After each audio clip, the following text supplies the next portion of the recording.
Now, for a farmer who is just starting, you don't need to make all these calculations for the farmer.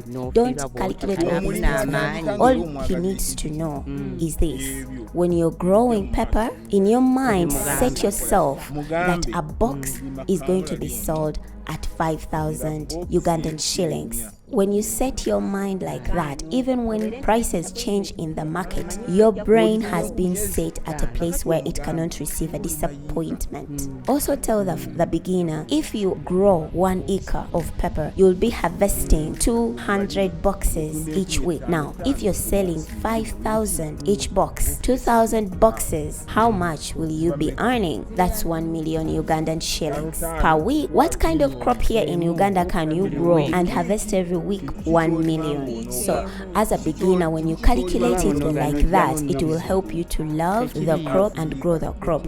That way, if by the time your harvest comes and the box is at 10,000, that will just encourage you, because even if the prices fluctuate, they will never go below 5,000. They still take all your produces.